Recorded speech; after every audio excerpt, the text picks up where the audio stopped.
Hi, my name is Stephanie Chapman, and I will be talking to you today about using Web 2.0 technologies in the classroom. This presentation outlines some of the Web 2.0 tools that are currently available for educators. We will discuss what each of the Web 2.0 tools can do and how they can be used in the modern classroom. Most of the Web 2.0 tools we will look at are easy to use and absolutely free. They also have an enormous potential to improve student engagement with the curriculum. The specific Web 2.0 tools that we will address are blogs, wikis, social networking sites including MySpace, Facebook, and Twitter, podcasts, vodcasts, YouTube, RSS feeds and aggregators, and tagging sites like Delicious and Diigo. These add a wealth of information that teachers can use to develop student-based content, simulate real-world experiences, and engage learners in modern technology. These tools can help develop our students into the technologically savvy graduates that are in demand in a global workplace. As educators trying to engage the next generation of learners, we must become proficient in the mediums that our students use outside of the classroom. Many students are plugged in everywhere except the classroom. We ask them to unplug when they walk into school and expect them to be engaged in the learning the way we have done in previous generations. Weblogs, also known as blogs, are an excellent beginning step in incorporating technology into a classroom. Blogs are simply online journals that can be accessed by others. They serve many purposes in the classroom. Teachers can use blogs to communicate homework and upcoming activities in the classroom, to archive handouts and assignments, or as a place for students to respond to thought-provoking questions. Blogs allow others to respond to posts, so discussions and collaboration can occur anytime and allow people outside of the traditional classroom to participate. Teachers can add links to relevant topics and issues for students who would like more information. Blogs can also be used for students to reflect on their own learning or as a digital portfolio to store their work. Blogs allow teachers to bring experts and cutting-edge information into their classroom. Many teachers use blogs professionally as well.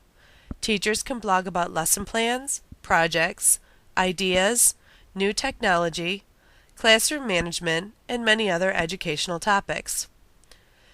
Many teachers also subscribe to blogs from other teachers in their field of study, experts who may be studying and blogging about topics of interest, and educators from different parts of the world. There are many blog hosting sites that are free and offer a range of security features to protect younger students. Some of these security features are member-only blogs, comment moderation, and password-protected postings. Examples of blog hosting sites are WordPress, EduBlogs, and 21 Classes. Wikis are a wonderful tool for any field of study. The most well-known wiki is Wikipedia, an online encyclopedia. Wikipedia is a huge wiki with thousands of contributors. Wikis are informational pages created by people who have information to share. Anyone can create or edit a wiki, making it an extremely versatile tool for educators. Wikis allow students to be the creators of content. Students can create stories, informational guides, group projects, literary fan clubs, collaborative texts, ongoing study guides, vocabulary lists, and so much more.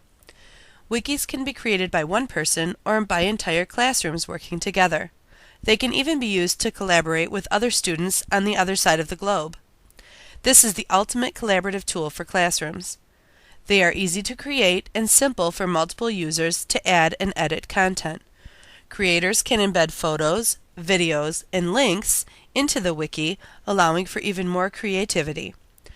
The greatest advantage to a wiki is the ability for it to evolve and change with the student's knowledge. There are free educational wikis that teachers can utilize. Most wiki hosting sites have security settings that can be used to protect the privacy of their students. Examples of wiki hosting sites are Wikispaces, WetPaint, and PBWiki. Social networking websites like Facebook and MySpace are popular among teenage students. Many of these students are using these sites daily, so this is just another way to tap into their media nature for educational purposes. Using social networking, students would be able to interact with teachers outside of traditional school hours. They could check for updates to homework or schedules, participate in classroom discussions, or just ask questions. Teachers could also use social networking sites to keep in touch with parents, to bring in guest speakers, or experts in their field of study. One thing that makes this a powerful tool is that these sites are now available on mobile devices that students have with them nearly 24/7. Imagine having that type of access. Safety seems to be the biggest concern with this type of tool for educators. There are some ways to minimize, if not prevent, many of the perceived risks to using social media. Teachers can create separate profiles for classes and only allow approved people to have access to the information. They can also educate their students as to the dangers of posting personal information. One way around the safety concerns of Facebook and MySpace is a newer technology called Fakebook. Fakebook is a new template that mimics Facebook. Students can create profiles, real or made up. They can use these profiles to follow the plot of a book, for the development of a character, to chronicle a series of historical events, or to host debates. Imagine Shakespeare or Romeo and Juliet on Fakebook. There are fewer security concerns with Fakebook since it is specifically designed for classrooms and educational use. Podcasts are another excellent resource for teachers to use. Basically, a podcast is a digital audio file that can be downloaded to a portable device. Podcasts are simple and inexpensive to produce. Teachers only need a computer with internet access, a microphone, and a software program that can be used to edit audio files. There are free software programs available, like Audacity. Teachers can record classes, directions, explanations, readings, music, or any other audio that would help their students. The podcast can then be downloaded by the student to their computer, iPod, MP3, cell phone, or other portable device and listened to whenever a student needs it. Podcasts allow students to review materials if they are absent, review for a test, or just for extra practice. There are hundreds of free podcasts that teachers and students can subscribe to for added practice, up-to-date information, or just for further research. iTunes has a huge selection of free podcasts on a wide variety of subjects. Students can also create podcasts as part of their learning experience. Students are already publishing online, and we as educators can tap into that ability. This allows foreign language students to practice with native speakers, students to do interviews, record observations during science experiments, and record ideas for writings to be edited later. KidCast is a great resource for classroom podcasting ideas. To me, the best part of a podcast is its portability. Students can listen anywhere, anytime. A vodcast is just a podcast with video. The video can be still photos or a true video. This type of media takes a little more time and requires different software to use, but is still relatively easy. Once again, you can download free software to create your vodcast with your video and audio files. Teachers can create vodcasts of experiments, lessons, lectures, or scenarios that will help the students integrate the curriculum into their knowledge base. Students can also be creators of vodcasts for projects, experiments, and other educational endeavors. We have talked about many different Web 2.0 technologies so far, but this one may be the biggest time saver of them all.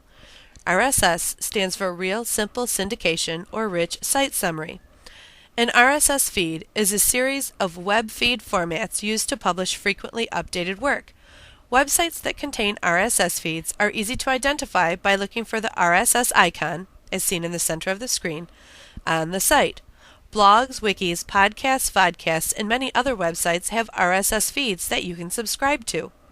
Once you subscribe to an RSS feed, every time new information is posted, it will be delivered right to you.